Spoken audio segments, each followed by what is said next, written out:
Hai guys, welcome back. Hari ini tadi udah ya masak-masak ayam bakarnya. Sekarang mau makan.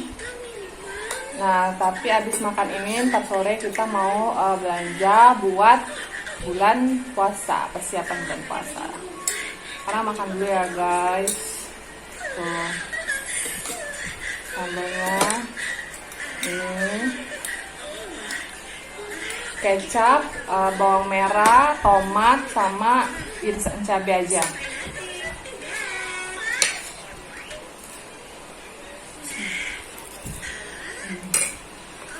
Guys.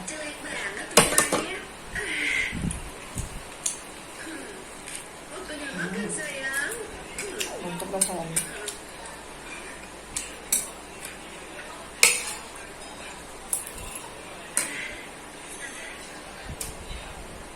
Sebelum belanja harus mengisi amunisi dulu guys biar nggak lapar.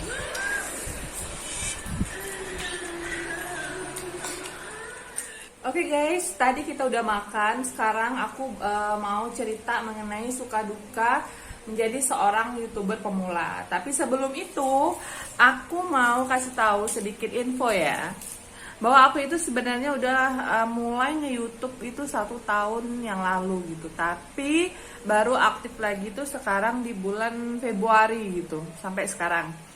Nah, jadi aku itu dulu vlognya itu mengenai mukbang ya, Bun. Jadi aku mukbang. Tapi aku merasa itu berat bagi aku karena aku suka makanan ya. Tapi mukbang itu kan dia harus dengan porsi yang banyak, makanan yang menarik dan nggak diganggu gitu. Sedangkan aku punya anak kecil yang otomatis pasti dia suka gangguin gitu. Dan aku merasa aku harus menyiapkan ini itu agak ribet gitu. Jadi aku mulai agak males gitu ya bikin YouTube gitu. Terus berjalannya waktu aku nonton YouTube Inces Bolang, itu YouTube channelnya Mbak Nanda Gita. Itu dia mengenai daily, traveling dan masak juga ya gitu. Nah, aku ngerasa dia membuat vlog itu natural banget gitu. Jadi kehidupan dia sehari-hari ya, kalau dia masak ya apa yang dia masak sehari-hari. Terus juga dia nggak masalah diganggu anaknya sambil ngomong anaknya gitu. Jadi aku merasa kayaknya aku fashion aku di situ gitu. Jadi per bulan Februari aku mulai lagi nge-YouTube dengan vlog tema mengenai food, cooking dan daily vlog gitu. So itu sedikit cerita mengenai awal mulanya aku nge-YouTube ya, Bun. Sekarang aku mau membagi gitu ya mengenai suka dukanya menjadi seorang YouTuber pemula gitu. Yang pertama sukanya itu yaitu kita mengupload atau membuat video itu bukan hanya membuat aja, tapi itu bisa menjadi memori gitu, bisa menjadi suatu kenangan di suatu hari nanti gitu.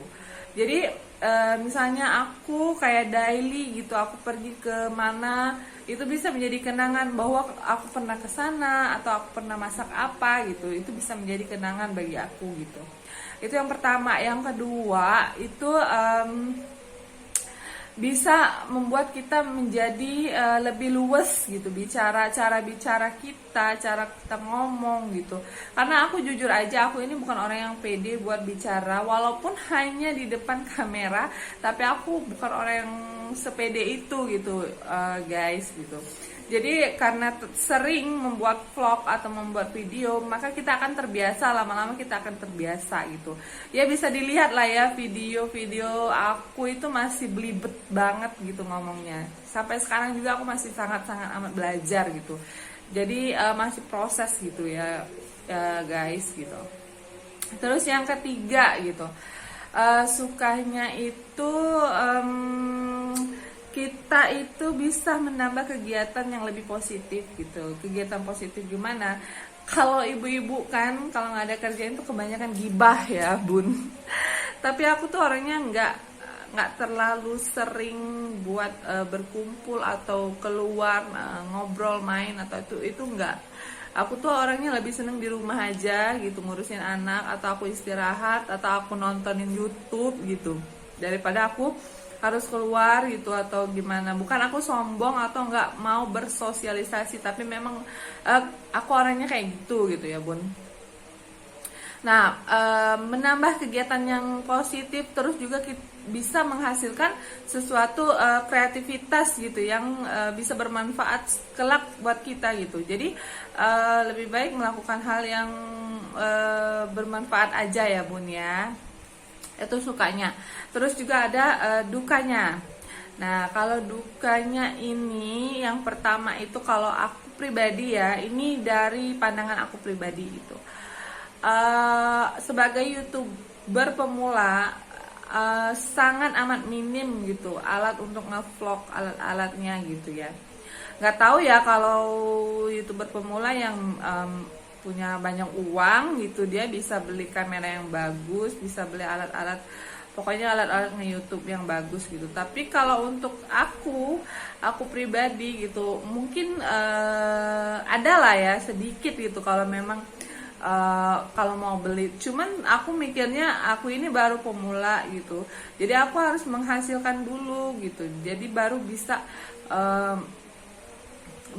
untuk membeli sesuatu alat penunjang gitu. Bukan tidak bermodal gitu ya bun, cuman aku mikirnya kayak gitu aja, takutnya nanti aku stuck di jalan dan semuanya itu udah keluar uang banyak gitu. Jadi aku mau natural aja gitu.